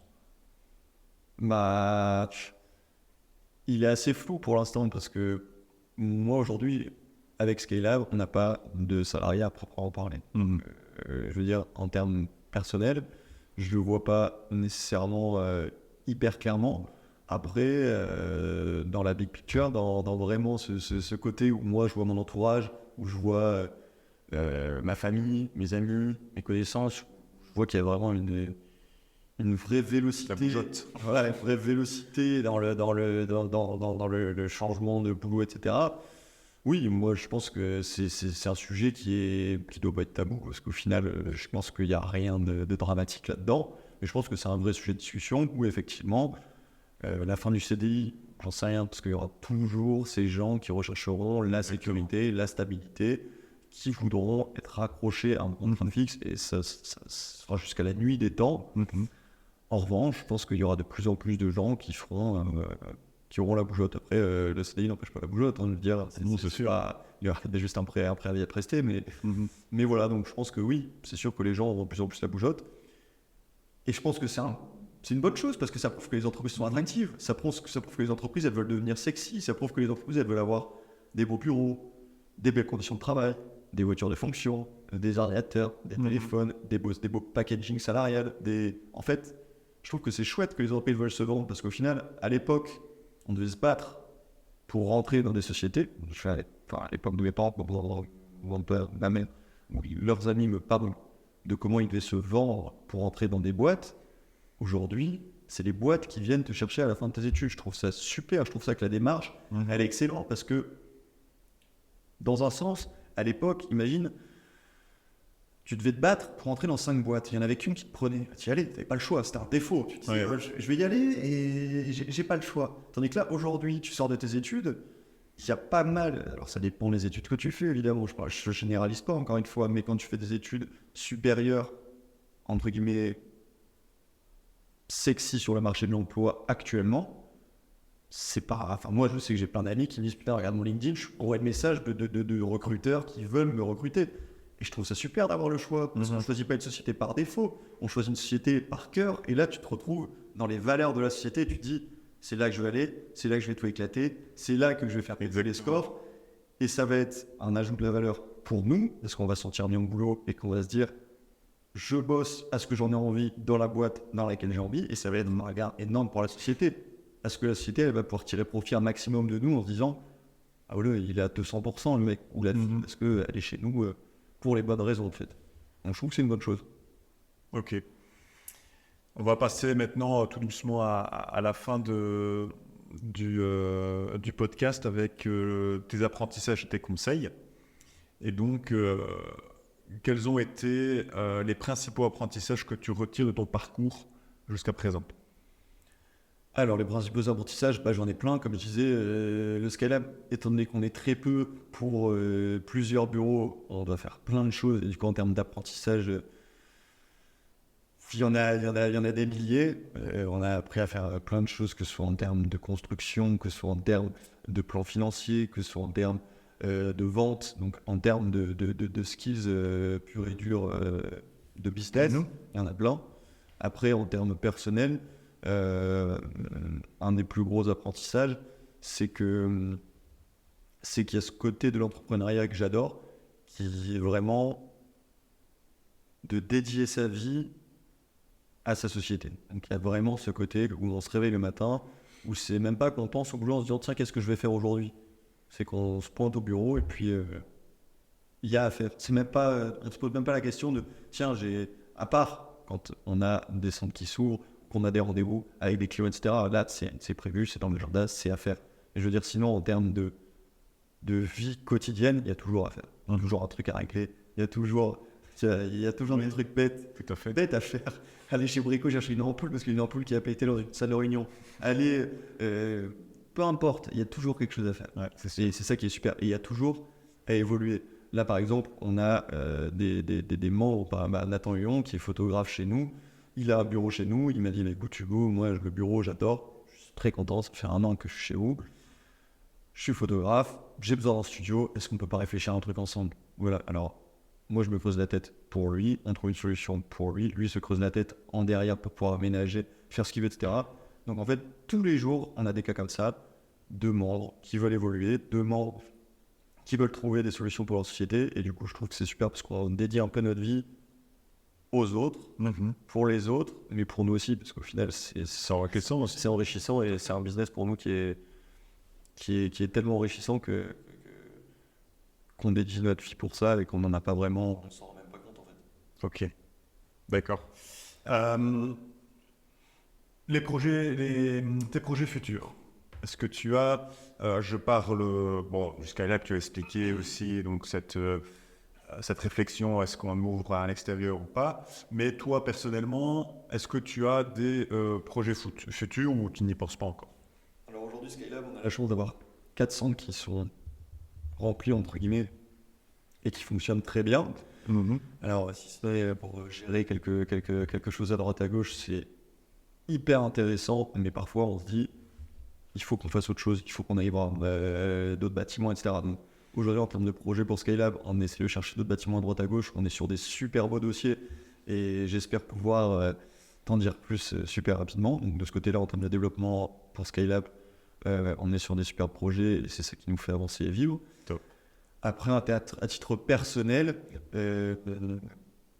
moi, j'ai toujours été intéressé par l'immobilier. J'ai toujours été intéressé par la construction, l'aménagement et l'immobilier. D'accord. Donc là, pour être 100% transparent avec toi, hier, j'ai été chez le notaire pour signer une nouvelle société que j'ai créée. Ok, félicitations. Donc voilà, je suis super content. Donc voilà, j'ai créé une nouvelle société. Pour l'instant, je vais vraiment me concentrer sur l'aménagement, la rénovation et la construction de bâtiments. Donc on va avoir une petite équipe de 2 ou 3 personnes en interne pour faire des petits travaux à droite à gauche chez des particuliers ou chez des professionnels. Et après, moi, je voudrais développer ça pour faire un petit peu de retail, de tout ce qui est mobilier intérieur, extérieur, aménagement intérieur aussi. Et puis, pourquoi pas faire grandir l'équipe, qu'on ait plus de personnes, plus de chantiers, et qu'on puisse après, au-delà de faire du chantier, gros œuvres, etc., pur et dur, vraiment faire de l'aménagement. Donc ça, c'est vraiment quelque chose que j'adore. J'y ai pris goût grâce à Skylab, parce que c'est moi, avec la sœur d'Enzo, qui entre guillemets aménageons ensemble des Skylab. Donc, D'accord. Lorenzo me fait des propositions en titre de décoration. Elle vient sur place, on analyse, on regarde, on discute, on change, on modifie, on choisit les couleurs, on choisit les meubles, on choisit tout. Donc, tout ce qu'il y a dans le Skylab, c'est Laurie et moi. Et au final, j'adore, je vais à Maison Objet tous les ans, je vais à des salons en Pologne tous les ans aussi pour voir des meubles. Et à chaque fois, je me dis, punaise, j'adorerais avoir une société d'aménagement intérieur. Donc voilà, donc c'est un projet personnel C'est incroyable. qui, j'espère, va prendre un petit peu, qui prend du temps, mais qui est pour moi, on appelle ça, qui pourrait très bien se mixer, se mêler avec Skylab. Parce qu'avec Skylab, en termes de travaux, on en a besoin quand on nous descend. En termes d'aménagement de meubles, on en a aussi besoin quand on est en train de développer des nouveaux sons. Donc pour moi, c'est des entreprises qui pourraient être complètement fusionnelles, qui pourraient très bien fonctionner ensemble et qui m'intéressent à 200%. Un peu comme le business model de Colruyt où ils font presque tout eux-mêmes, quoi. C'est ça. Donc je pense que ça pourrait être une force. Ça pourrait être aussi un super moyen de développer mon entreprise qui, pour l'instant, entre guillemets, n'a pas de clients. Voilà. Donc, ce serait un super moyen de mettre en route l'entreprise et de pouvoir la faire grandir de manière constante et progressive. Et là, t'es solo. Ouais. Là, pour l'instant, je suis tout seul. Incroyable. Donc voilà, après, je m'associerai peut-être pas avec d'autres personnes. J'ai voulu monter l'entreprise. En fait, c'est un peu comme un Ironman. Si tu t'inscris pas, tu le fais pas. Tu vois ce que je veux dire? C'est sûr. Les Ironman, j'étais pas entraîné. Je me suis inscrit, je l'ai fait. Là, l'entreprise, c'est pareil. J'ai constitué l'entreprise, j'ai mis la banque en capital. L'entreprise va être constituée, va être créée. Voilà, maintenant, il n'y a plus qu'à. Et ça va me donner, je sais que j'ai l'envie de le faire. Et du coup, en termes de personnel, d'associés, etc., je ne sais pas encore à 100% comment ça va se faire. J'ai ma ligne directrice où je sais dans quel milieu je veux opérer. Qu'est-ce que je veux vendre, quel produit je veux vendre, quel service je veux vendre. Après, tout ce qui est côté, c'est annexe, c'est pas ce qui est le plus important. Le plus important, c'est de savoir ce qu'on veut faire. Exactement. Et de s'entourer des bonnes personnes pour le faire. Et ça, c'est aussi peut-être une des compétences hyper importantes dans un bon entrepreneur, c'est de pouvoir bien s'entourer. Parce que le mec, l'entrepreneur ou l'entrepreneur qui va te dire, moi, je sais tout faire et j'ai besoin de personne. Tout à fait. Eh bien, il se faut le dos dans l'œil jusqu'au coude. Ça n'existe pas. Ah, c'est sûr. Et c'est une belle similitude avec par exemple une prépa Ironman parce que tu dois bien t'entourer de nutritionnistes, de coachs, de kinés, de ostéopathes, tout ça. C'est là où toute la pertinence de ta nouvelle chaîne Tout à fait. prend son sens. C'est qu'il y a tellement de similitudes entre l'entrepreneuriat et le sport que tu vas pouvoir voir un paquet de personnalités de plein de milieux différents. Exactement. On y revient juste à la toute fin de l'épisode. J'ai encore plusieurs questions. Donc, tu parlais de tes projets futurs. Déjà, félicitations alors, du coup, pour ce nouveau projet. J'espère que tout ira bien pour toi. Tu voudrais rester en Belgique ou tu as cette envie de partir parce que tu as eu un profil un peu plus international vu de tes études, ou est-ce que là, tu t'es dit, en tout cas, je voyagerai, mais ma vie, c'est en Belgique? Je voyagerai parce que j'en ai le besoin et l'envie. Donc là, en mars, je pars à Canton. C'est en Asie, donc c'est en Chine. Pour le business Pour le business, Ok. pour faire la foire de Canton. De Canton, ouais. Je vais également certainement passer par Shanghai parce qu'il y a un salon des nouvelles technologies qui est là-bas. J'y suis pas du tout impliqué en termes de business, mais ça m'intéresse. Je pense qu'il faut toujours s'ouvrir l'esprit là-dessus. Tout à fait. Donc je vais certainement faire un crochet à Shanghai et peut-être à Hong Kong. Donc voilà, donc pour le déplacement, j'aurai toujours des déplacements parce que ça m'intéresse. Pareil pour la Pologne, c'est un peu plus proche et c'est vachement sympa.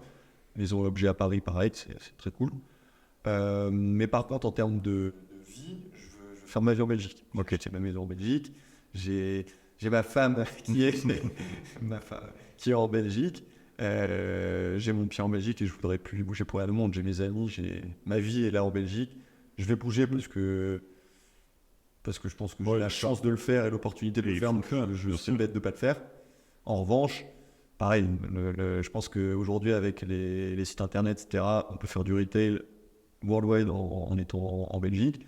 Donc pareil, pour ce côté mobilier, intérieur, extérieur, la construction évidemment ce sera en Belgique, mais je veux dire de tout ce qui est mobilier, etc., si on développe une marque, si on fait des produits, etc., on pourra le vendre en ligne et ça partira à l'étranger de ce côté-là. C'est ça qui est fou, en tout cas dans la société actuelle, c'est que personnellement, je pense que c'est beaucoup plus facile d'entreprendre aujourd'hui que l'époque de nos parents et de nos grands-parents. Comme tu dis, il suffit d'avoir un ordinateur et une connexion Internet, tu peux pratiquement, entre guillemets, tout faire. Comme tu dis, tu peux de Belgique faire du business international. C'est ça. Moi, j'ai des amis qui font de l'e-commerce.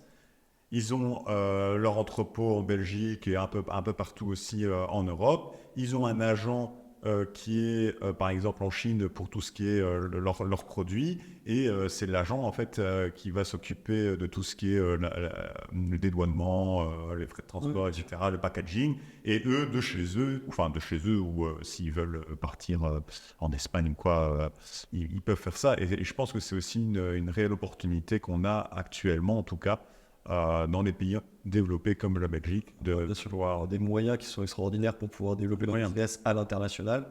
En revanche, je pense que cette capacité à entreprendre n'est pas plus simple aujourd'hui. Je disais que c'était plus simple d'entreprendre aujourd'hui qu'il y a 30 ans. Alors je suis d'accord sans être d'accord. On a plein d'opportunités qui s'ouvrent à nous. C'est super de par la technologie, etc. C'est super.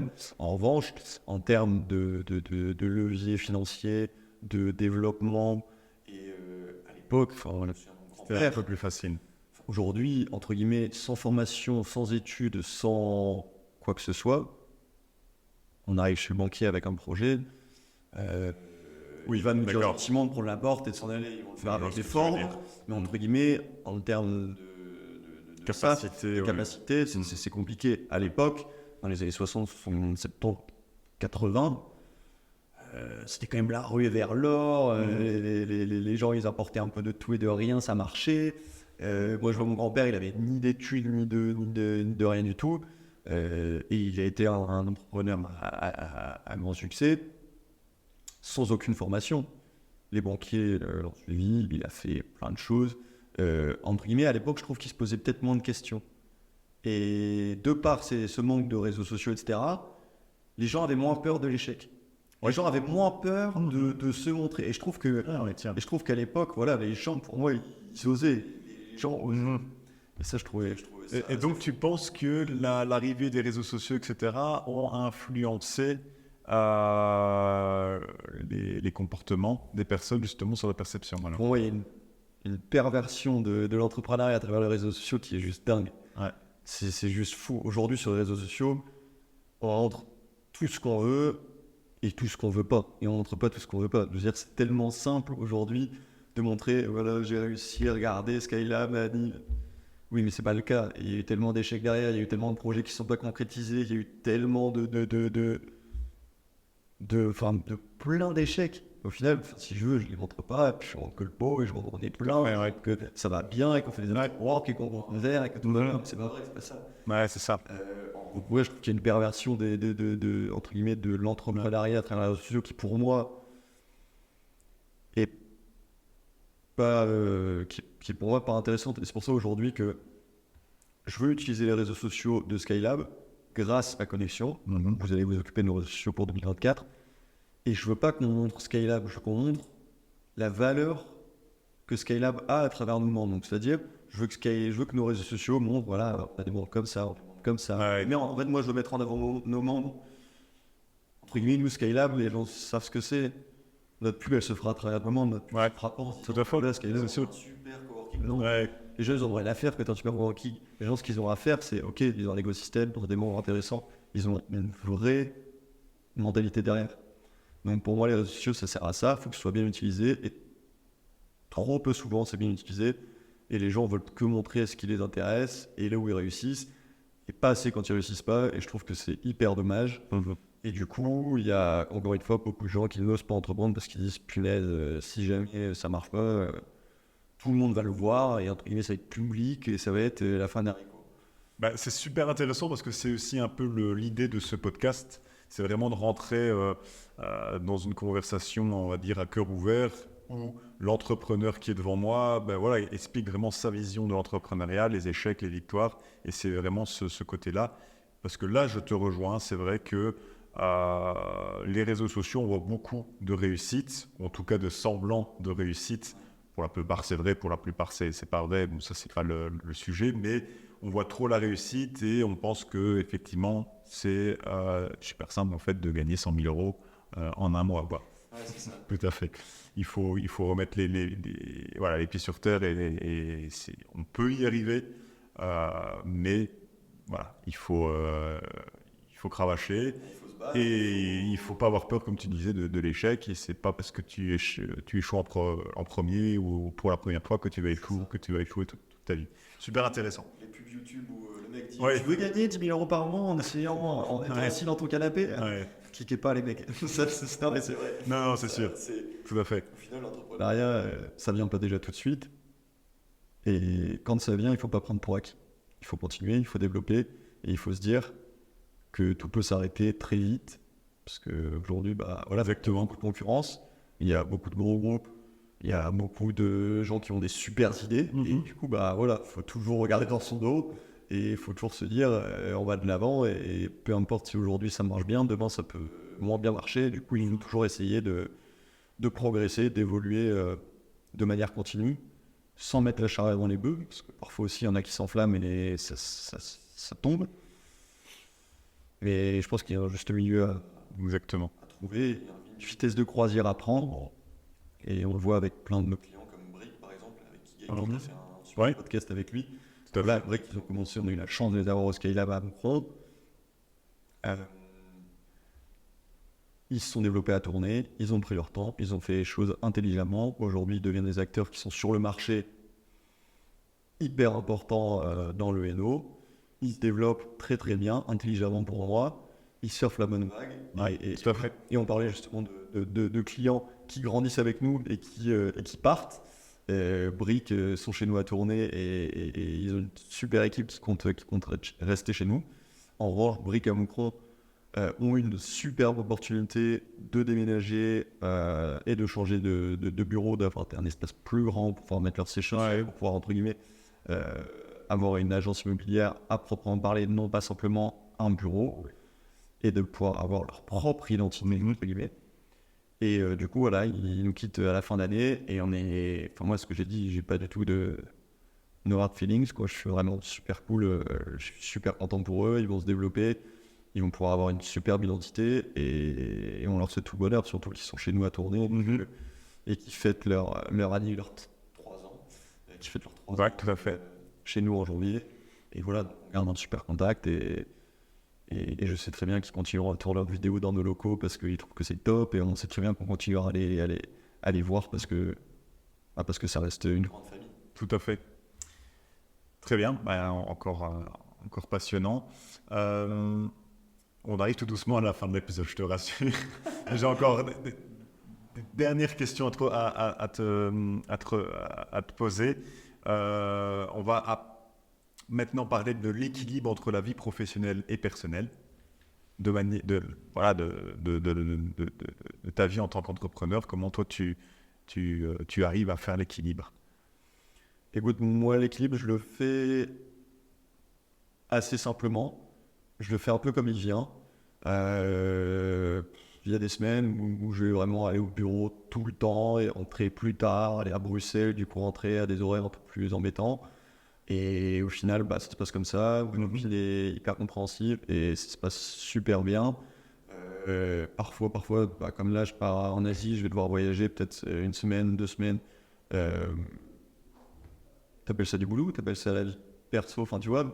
Et c'est cela que ce côté entrepreneurial. Et justement, comment toi tu arrives à... Les gens qui vont dire, regarde, il va en Asie en vacances. Non, moi, des salons, je bosse, mais pour moi, c'est pas du boulot. C'est tellement intéressant, c'est tellement enrichissant. Je prends ça comme des vacances. Je prends vacances. Et d'où la question de comment tu arrives justement à trouver cet équilibre, parce que ça peut être aussi un peu... ça peut être aussi un peu pervers de confondre un peu les deux. Bien sûr, moi je sais que c'est l'enfer. Parfois on part en vacances avec ma famille. Donc il y a ma maman et mes sœurs et mon père avec qui je travaille. Parfois on est à table, même en vacances, avec mon père et on va débattre d'un truc pour le boulot. Bah, pendant une demi-heure, au final, on va embêter tout le monde parce qu'on est en vacances, que les filles elles sont là, qu'elles ont rien secoué de ce qui se passe. Et du coup, parfois c'est compliqué. Bien sûr que ça mange ta vie de famille et ta vie de couple parce que tu abordes plein de sujets qui sont importants pour toi. Parce que, encore une fois, ta société c'est ton bébé. Donc tu vas pas rentrer chez toi, dire ah, on met le cerveau sur off, on parle plus de la boîte, on parle plus de rien et on pense à tout sauf à ça. Tu déconnectes jamais. C'est impossible de déconnecter. Même en vacances, tu pars 15 jours, 3 semaines. Les sujets de discussion, ça reste la société. Les appels le soir avec les associés, bah, ça reste au quotidien. Enfin, c'est une partie de ta vie et je pense que tu dois faire la différence en te disant je fais du sport, je pars en vacances. Et oui, en vacances, quand tu pars, je mets mon téléphone de côté quand on est à la plage ou quand on est à droite à gauche, bah, je le mets dans la poche et je le sors pas. Mais tu sais qu'au quotidien, tu auras toujours un truc qui va traiter de ta société. Mais c'est normal et naturel. Puis après, à travers le sport, pareil, tu côtoies des amis, tu discutes, tu parles de plein de choses. Et aujourd'hui, on arrive à un certain âge où 50-60% de nos sujets de discussion, ça reste les affaires, ce qu'on fait, notre boulot. Tout à fait. Ça, pour moi, ça fait partie de ta vie et juste faut savoir vivre avec ça. Et encore une fois, c'est un mindset que tu te mets dès plus jeune âge quand tu es éduqué comme ça, je pense. Et justement, comment quels seraient tes conseils pour éviter le burn-out, justement, pour les entrepreneurs qui sont, comme je disais, un peu trop à fond et qui, parfois, sont plus motivés ou alors il y a vraiment un trop-plein et donc, du coup, on tombe vraiment sur du burn-out. Bah, moi, je pense que le meilleur conseil que je pourrais donner, c'est de relativiser, de se dire que voilà, il y a une société, qu'il faut la faire tourner, qu'il faut gagner de l'argent pour la faire vivre, parce qu'à un moment donné, sinon, c'est quand même le nerf de la guerre. Si l'argent n'est pas là, au moment de la faillite, elle est là.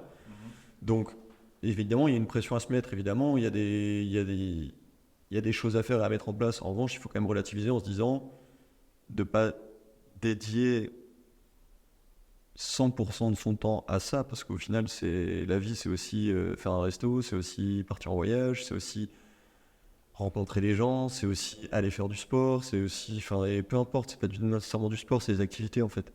T'as les gens qui vont être passionnés de cinéma, faut le cinéma. Il y a les gens qui sont passionnés de lire un bouquin, va te mettre dans un parc s'il fait beau, lire un bouquin, va t'enfermer dans une bibliothèque avec une architecture magnifique et va lire un bouquin. Si t'adores le théâtre, va voir des pièces de théâtre, tu prends le train, tu vas à Paris, t'as 45 minutes de train, va voir une pièce de théâtre qui te fait rêver, va à Bruxelles, Ouais, c'est simple. Il faut être passionné par son boulot, mais aussi être passionné par autre chose à côté. Moi, je trouve qu'être passionné, c'est hyper important. Moi, je sais que j'adore, tout bêtement, j'adore jouer au golf. Voilà, je sais que le samedi, avec mes potes, on s'envoie un message sur votre groupe, on est un petit Z. Ah les gars, qu'est-ce qu'ils jouent? Voilà, on va faire une partie. Alors, ça dure 1 heure, ça dure 3 heures parce qu'on fait un petit trou. Tu passes un bon moment, tu décompresses, tu penses à autre chose, tu penses surtout pas à ton boulot et Exactement. C'est super. Il faut décrocher à un moment donné. C'est super de travailler et c'est facile de le dire quand entre guillemets ta société va bien. Quand ça va mal, évidemment, il faut travailler plus que n'importe quand.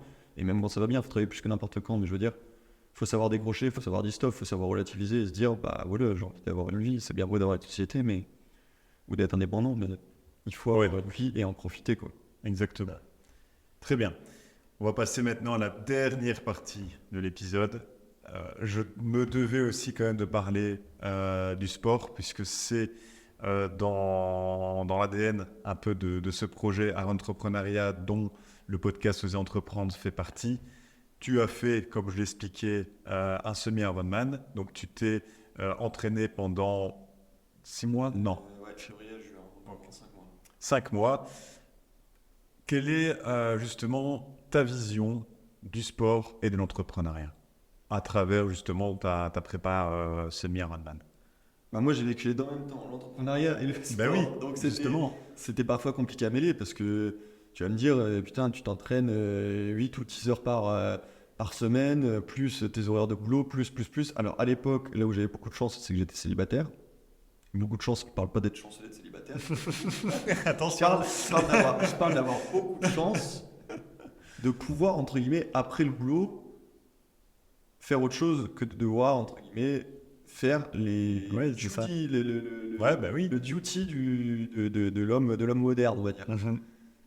À l'époque, j'habitais à Bruxelles, j'étais célibataire, Du lundi au vendredi, je sortais très peu. Donc c'est-à-dire que je finissais le boulot à 19h, je pouvais aller faire du sport 1 heure, 1h30, 2 heures, c'est pas très grave. Le matin, je me levais, je pouvais aller courir avant d'aller au boulot. Le midi, à la pause, je pouvais aller faire mon truc. Donc la vie était plus... Alors, mon cadre de vie était vachement plus propice au sport.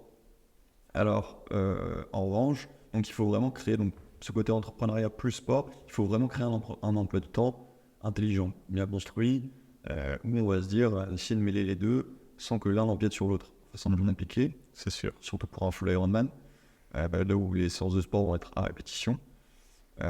Après, voilà, ce côté sport plus entrepreneuriat, je verrais ça comme un entourage. Donc, encore une fois, on en a parlé. Exactement. Hyper important de bien s'entourer dans la vie de tous les jours. Voilà. Moi, je sais que je suis bon avec les chiffres. Moi, je sais que je suis bon en gestion, en contrôle de gestion de manière générale. Donc, je suis bon dans l'analyse. Je suis bon dans la prospection dans les bâtiments, d'aller faire un plan financier pour me rendre compte de l'intérêt d'investir ou non. En revanche, je sais que dans tout ce qui est plus technique, tout ce qui est plus vente et commercial, je suis encore en dessous que d'autres personnes qui font ce boulot bien mieux que moi. Et c'est important, je pense, de le reconnaître. Exactement. Et du coup, de pallier à ces manquements. C'est comme dans le sport. Tu vas pas me dire que je suis bon en sport, je suis bon en nutrition, je suis bon pour le travail des jambes, je suis bon pour le dos, je suis bon pour les bras, je suis bon pour la kiné. Non, c'est pas possible. Il faut s'entourer de personnes qui sont professionnelles de soins complémentaires. Moi, je l'ai toujours dit avec Enzo, je disais, moi, ce que j'adore avec toi et avec Guillaume, Si vous êtes complémentaires, tout à fait. on ne se marche pas l'un sur l'autre, on n'a jamais d'objet de débat à proprement parler du milieu, puisque chacun a son rôle et chacun joue son rôle dans la réussite de l'entreprise. C'est pareil avec le sport. Ton kiné veut jouer son rôle, ton nutritionniste il veut jouer son rôle, ton ostéo veut jouer son rôle, toi tu vas jouer ton propre rôle, et après ton coach sportif de préparateur sportif veut jouer son rôle. Donc c'est une vraie équipe. Le mec qui va dire qui va finir l'Iron, le full Iron en 10 heures ou 11 heures et qui va te dire ah, je me suis hyper bien entraîné, je suis trop fier de moi, merci à moi, merci à ma famille et merci à moi et à ma famille, c'est tout. C'est un menteur. Il y a tout derrière. Exactement. Puis après, il y a les bons équipements aussi. Il faut acheter les bonnes chaussures, il faut acheter les bons shorts, il faut acheter les bonnes protéines, il faut acheter les bonnes pâtes pour manger pendant l'effort. Ben, c'est pareil avec une entreprise. C'est parfois, bah, voilà, tu vas acheter des chaises pour une salle de réunion, punaise, il y a 30 personnes qui vont s'asseoir dessus, la salle elle va péter en deux. Comme tu as pris la mauvaise protéine au début de ton entraînement, tu vas vomir à la fin. Ah bah, c'est pas celui qu'il fallait faire. Exactement. C'est toujours pareil, il faut trouver les produits, les essayer, les assimiler ou non. Et puis voilà, un coworking va assimiler des tables et des chaises d'une certaine manière, ton corps va assimiler des protéines ou des gels d'une autre manière. Et je pense que c'est des similitudes où c'est pareil, quoi. C'est toute une question de digestion, toute une question d'adaptation et de se dire voilà. Tu vas acheter une paire de chaussures, je sais pas, pour un Ironman, une paire de Timberland, tu vas pas aller très loin. C'est comme moi, je vais aller acheter des chaises en carton ou en plastique léger qui sont faites pour une utilisation légère. Et je vais pas aller très loin non plus. Ouais, non, Donc, c'est sûr. il faut avoir les équipements, les essayer, les assimiler ou non, et réagir en conséquence. Exactement. Et pour terminer, comment vois-tu, toi, les répercussions du sport je parle du sport en général, hein, que ce soit prépare, man ou pas, dans la vie entrepreneuriale? Moi, je le vois comme un équilibre. Surtout, on parlait d'équilibre tout à l'heure. Le sport, je le vois vraiment comme un équilibre. Je sais que je vais à la salle de sport, je vais jouer au golf. En hiver, c'est un peu plus compliqué. Mais je vais à la salle de sport où je m'entraîne pour un Ironman. C'est vraiment ce côté équilibre mental où, en gros, tu fais du sport, tu te sens bien dans ta tête, bien dans tes pompes. Pareil, on en parlait avec Tadé, qui est coach sportif, préparateur physique. Il me disait, bah, c'est vrai que quand tu fais du sport, tu as plus d'assurance. Tu te mets mieux en avant. Tu vas être plus confiant en parlant aux gens. Ton cerveau il va réfléchir plus vite parce que tu es plus oxygéné, parce que tes muscles sont plus oxygénés. Enfin, même dans ta posture, dans ton adresse, dans tout en fait. Le sport, pour moi, c'est inhérent à l'entrepreneuriat. C'est hyper important de faire du sport quand on est entrepreneur. On se normal aussi de se faire l'idée, de penser à autre chose, de juste mettre le temps sur off et de se dire repars sur autre chose et je trouve que c'est hyper intéressant. Exactement. Mais écoute, merci beaucoup en tout cas pour ce podcast. Une dernière chose, quel serait donc ton conseil pour un jeune ou un moins jeune qui souhaite entreprendre et qui nous écoute? Fonce, fonce, parle-en. Il faut surtout pas garder les idées pour soi, de peur de se les faire prendre par des gens. Alors, il faut pas le crier sur tous les toits. Parle-en Aux bonnes personnes. Aux bonnes personnes. Parle-en aux gens qui s'intéressent à toi et qui t'intéressent, parce que c'est hyper important. Donc, fonce et parle-en aux gens, demande-leur leurs avis, demande-leur s'ils ont des idées, parce qu'au final, une grande idée est jamais sortie d'un seul cerveau, c'est faux. La base d'une grande idée, elle est peut-être sortie d'un seul cerveau, mais une grande idée, l'évolution d'une grande idée, elle n'est pas sortie d'un seul cerveau, c'est impossible. Donc, faut en parler, faut échanger, et faut essayer de mettre en opposition les différentes idées qui viennent à toi, et de les assimiler, et puis après de faire un peu ta propre soupe et d'y aller, quoi. Ah bah écoute, merci beaucoup en tout cas pour 1h35. C'est la première fois qu'on dépasse bien l'heure du podcast. C'était super intéressant. J'espère que les auditeurs et les personnes qui regardent sur YouTube vont vraiment apprécier aussi cet échange. Merci beaucoup Hugo pour ton temps. Merci Victor. Pour tes conseils, pour ton histoire. Plein de succès pour tes projets et futurs projets. Et Tu auras l'occasion de les suivre. Comme pour moi, j'aurai l'occasion de suivre les tiens. ah bah écoute, parfait. À bientôt. Ouais, à bientôt, salut.